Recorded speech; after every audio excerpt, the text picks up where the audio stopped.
Yeah, we're watching that movie today.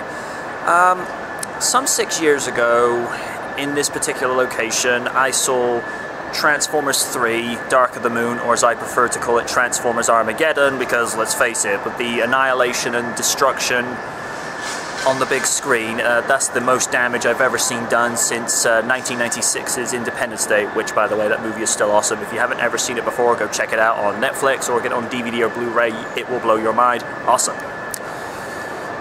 But it's been 10 years since the first movie. The movies have gotten longer, although from what I understand for this movie is 20 minutes shorter than Age of Extinction, which, if I'm being honest, that movie went on way too long. I think that's personally the best one since the first movie, but near 3 hours, guys. You know, I love Transformers and all, but not that much. You know, 3 hours, I mean, you're creeping into Dark Knight Rises territory. That's just too much. But considering we've got Mark Wahlberg, Josh Duhamel, and Sir Anthony Hopkins in this, I do question as to how this one's going to play out, and somehow from the trailers, Galvatron's Megatron again. I mean, how does that work? Is that like reverse evolution or something? I don't know. But in 2 hours, 29 minutes, is it still more than meets the eye? Until then, MJ Night out.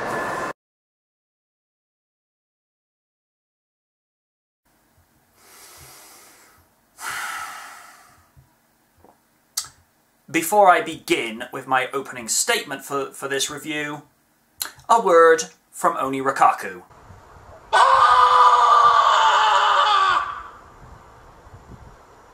Idiots! Sheer idiots! True words have never been spoken. What the hell was that movie? You know, there are a lot of good aspects in the movie that I liked, but they're just bogged down with so many moments of, why is this happening? Why is this person doing this? And why is this person called that? I mean, this entire movie is a cluster fudge. I say cluster fudge because, come on guys, you don't need to drop F-bombs all the time. You know, it's so commonplace now that it's so redundant. I don't want to see it in videos anymore. I don't put them in my reviews anymore. I go as far as saying, what the hell? It's like, damn it, what was that? Or, you know, something, you know, other, you know, mild and less offensive. But, you know, I don't want to, I'm not putting F-bombs in my videos on this channel any further because I don't need to hear it. I'm just saying. So with that said, I want to correct myself from the spoiler-free review. This movie has actually taken 265 million worldwide, not 69 million, and I think that was me misinterpreting information or misreading something from somewhere else, so that's my bad. I'm going to get the positives out of the way right now, because I am going to rip this movie a new one. I'm going to start with performances. Josh Duhamel, great to see him back. He's got this very likable appeal as Captain Lennox. He's a little bit rough around the edges, but he's a very no-nonsense type of character, and we've seen this from the first movie, Revenge of the Suck, and Transformers Armageddon. I know it's called Dark of the Moon, but I call it Transformers Armageddon because there's, again, I've never seen an epic scale destruction on the big screen since Independence Day in '96. And he was good in all three of those movies. I actually like him as Captain Lennox. You know, decent, solid character. They even brought the General back from that movie as well. Tyrese didn't show up. I think he's just done with it. I thought Marky Mark was okay in this movie. He's still a way better protagonist than Shia LaBeouf, and the less I say about that guy at the moment, you know, the better. But I felt like he wasn't putting his full heart into this one. I felt like he was just kind of going through the motions a tiny bit. Not heavily, but it, again, still a way better protagonist that, you know, than the aforementioned protagonist for the first three movies. I want to talk about the human cast in a second. Hang on. Right, Isabella Moner, who plays Isabella. If you had taken her out of this movie, it would have changed nothing. I felt her character was just... She was just a waste of a character. I mean, performance-wise, I liked her. Very streetwise, very tomboyish. You know, not afraid to get her fingers dirty, what have you. And I like the little rapport she has with her Autobot Squeaks. But again, if you took her out of this movie, little to nothing would have changed. Laura Haddock as Vivian Wembley. Oh, good lord, she was insufferable. She and Mark Wahlberg had zero chemistry. The woman comes across as obnoxiously arrogant. I mean, I get the whole point where she's at the tea with her family. She'd rather focus on her career rather than the outdated stereotype, oh, darling, why aren't you focusing on getting yourself a husband? And then, you know, seriously, it's 2017, and, you know, society in movies and in real life is still pulling that crap. Get the heck out. Don't need that kind of crap these days. You know, if you're happy with your career, do what you gotta do. You go do you. Sir Anthony Hopkins... While he does give this movie a touch of class, I felt like he was doing a William Hurt from 2008's The Incredible Hulk. He was just doing this for the paycheck. And his Autobot manservant Cogman, you know, I liked the character. I like that he's got this very... slapstick approach to dealing with things and this kind of, you know, I don't give a damn attitude, but the way he was doing it in this very sophisticated manner, dear lordship, how are you today? But sprouting things like, bitch, get out the way, yo, bitch, get out the way, and I'm like, you just made my shit list. I'm like, what? I'm like, ugh.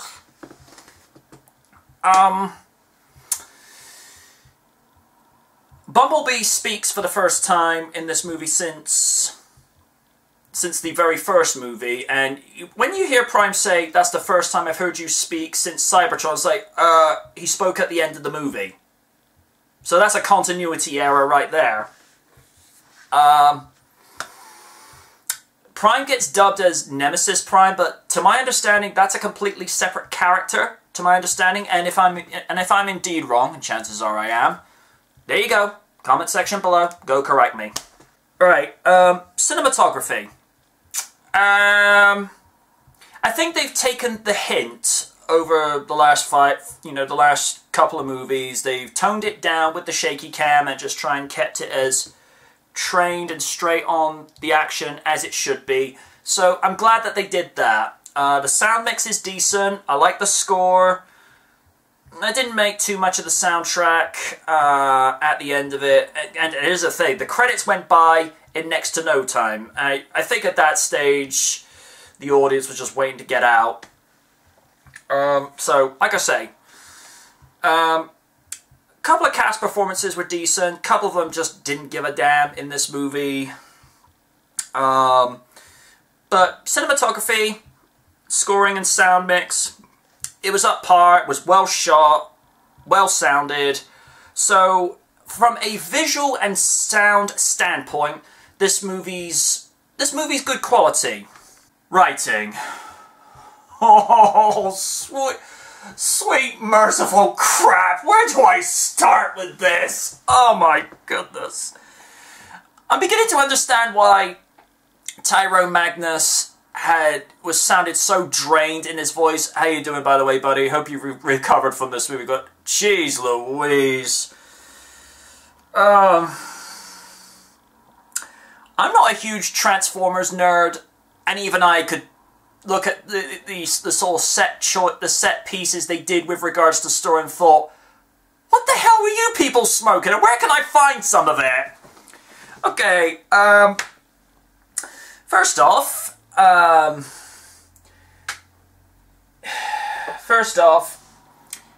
Vivian Wembley is the last descendant of Merlin, which I thought, okay. Cade Yeager is the last knight, as a descendant of the Order of the Round Table of Camelot, which at that stage I'm like, what? The Transformers have been around since the Roman and Celtic times, and actually assisted King Arthur defeating their enemies. There aren't any Quintessons in this movie because, as most people know the Transformers lore, the Quintessons are the ones who actually created the Transformers. Instead, it's a Cybertronian sorceress called Quintessa, and I'm like, excuse me? And I'm looking at this thinking, what? Oh, and, it's not Earth, apparently. It's Unicron. Earth is Unicron. And I'm like, pardon? Again, I'm not a huge Transformers nerd, and I know that, Unicron was a separate planet. Because, to my understanding, Unicron was Cybertron. And again, I'm scratching my head over this thinking, how can you get this so wrong? Sir Anthony Hopkins' character is part of the Order of the Wiccans, which now suggests that Samuel James Witwicky, played by Shia LaBeouf, is a descendant of King Arthur. I'm like, what? So we're possibly teasing Sam coming back when it's already been proven he's one of the worst protagonists in cinematic history. No. Because they even use the Wiki motto, no sacrifice, no victory, and I'm like, oh no, we're gonna get this guy come back? You know, at this stage I'd rather Megan Fox came back. That's sad. Oh, and they use an old World War II sub that is supposedly an Autobot, but Vivian Wembley, because of her ancestral connection to Merlin, she touches the submarine and somehow gets it on his way, and I was like, what is going on? Takes them to an underwater city, island, call it what you will, and Merlin is buried at the center of this island with the staff that aided King Arthur to defeat his enemy with the help of the Cybertronian Knights. And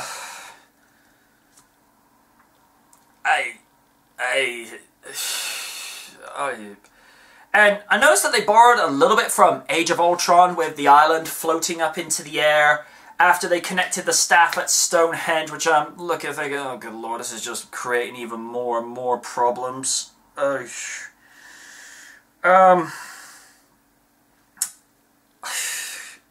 So, there are no Quintessons, it's just a Cybertronian sorceress. Optimus Prime has turned heel and become Nemesis Prime. And it's Bumblebee speaking for the first time since the first movie that breaks the spell on Optimus, and I just get the impression at that stage the writers and Michael Bay himself respectively just stopped caring. And Cybertron would take the geothermal energy out of Earth to help resurrect Cybertron, and in doing so kill Unicron. I know that's ripping off something from somewhere. I just don't know where, and I felt like by the end of this movie, you know, my mind had just drawn a blank, because I'm like, do they even know what they're doing? And Hot Rod was in this movie. The very same character that inadvertently got Optimus Prime killed in the 1986 Transformers animated movie. And I've no doubt a lot of people are going to be bemused at this. Oh, and further weirdness, I think an ancestor of Bumblebee actually assisted in dealing with the Nazis during World War II, and oh dear.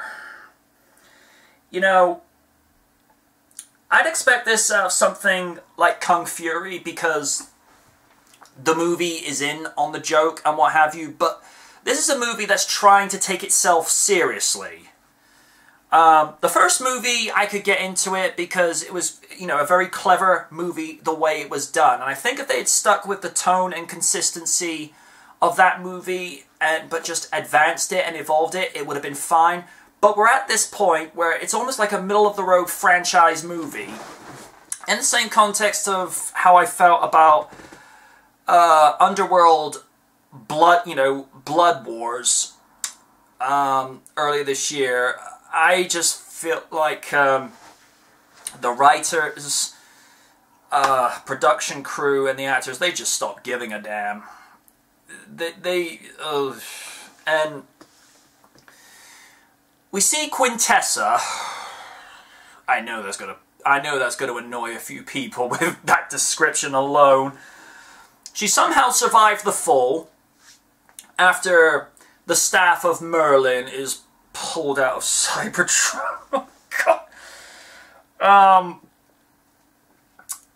She's somehow disguised herself as a human, because at the end of the movie, they're seeing the thorns of Unicron starting to push out of the desert more, and she's disguised herself. I think they're pulling a page out of Revenge of the Fallen, where you have a Decepticon known as a Pretender that disguises itself as a human being. So I like that there's somewhat of a throwback to that particular aspect, but guys, this is the worst Transformers movie since Revenge of the Fallen. And Revenge of the Fallen took a ton of money. Now, to give the movie that ounce of credibility, that was because of the Writers Guild strike, and apparently Michael Bay was on writing duties, and at that point I'm thinking, oh sweet lord, no.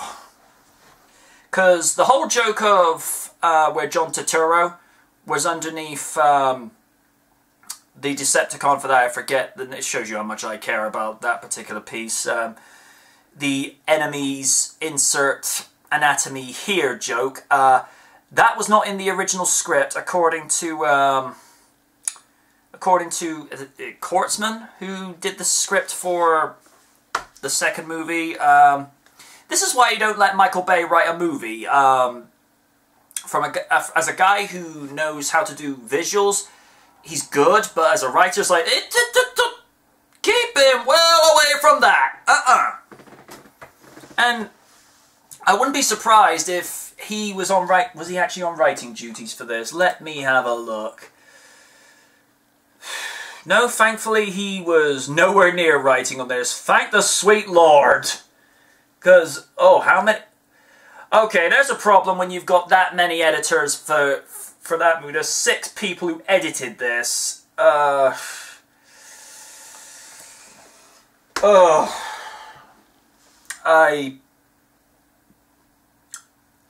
and there's another problem. 4 writers for this movie.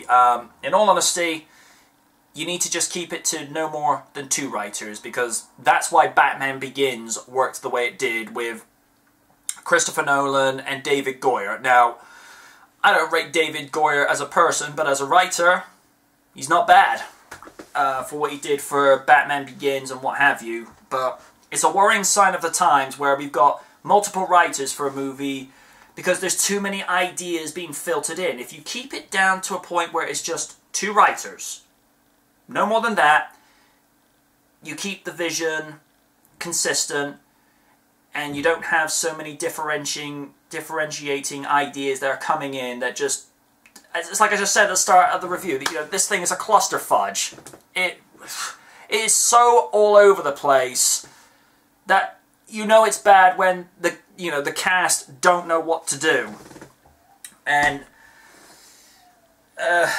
let's talk about the romance angle between Cade and Vivian. Like, what was that? And also making the stereotype jokes between posh, sophisticated British women, again, making stereotypical jokes against male Americans. I mean, come on, guys. It's 2017. We don't need that crap here. I thought we were at the point now where we're trying to get away from things like that, but oh no, we've decided just to go back about 10 to 20 years. Folks, this movie is a train wreck. I'm sorry, but as I pretty much stated in the spoiler-free, I'm giving 2 ratings for this because I feel this is absolutely necessary. Die-hard Transformer fans, it's a loner. Because I feel like I'm being extremely generous with that, because after Revenge of the Fallen, Dark of the Moon, aka Armageddon, got things improved. I actually enjoyed Age of Extinction. But this is the worst movie, this is the worst Transformers movie since Revenge of the Fallen. And now, Miami Vice, you now have someone to laugh at, because this is the worst movie I've ever seen on the big screen.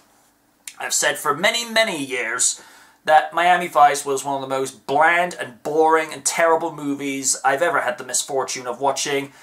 Now, The Last Night has stolen the crown from that. And also, and this is just like a minor nitpicky thing, but why is Galvatron Megatron again all of a sudden? Did the writers suddenly forget that he, had been destroyed as Megatron, downloaded himself into a new body and becomes Galvatron, and all of a sudden he's Megatron again? What the hell are you people doing? I mean, really? I'm sorry for shouting and bawling. I really am. It's not me and how I normally do my shtick, but good lord. Inconsistency seems to be the theme of this summer. I'm glad that Frank Welker is keeping the role of Megatron now, and it was great to hear him do that again. Obviously, Hugo Weaving didn't want to do it no more. But he was pretty much relegated to a tertiary character, and he had nothing to do in this movie. Again, when it's all said and done, folks, to the casual fans, no, don't watch this movie. I'm glad they took on board to make it a little bit less of the runtime, because Age of Extinction went on way too long. That is my only gripe about that movie. But this, like I say, this movie, so much issues with writing. And then we're setting up for a Bumblebee spin-off movie for next year, and another Transformers movie in 2 to 3 years, where presumably it's going to be, taking on the story of Unicron. I don't know if I want to sit through another mainstay Transformers movie after this one, because I don't know. My opinion may change in a few years, but oh, sweet lord. No. So, loner for the Transformer fans. Again, I'm being generous with that. But for the casual fans like myself, who I enjoyed the animated series throughout the 80s, 90s, and Transformers Animated by extension. I quite like Transformers Prime as well. That's a very, very underrated animated series.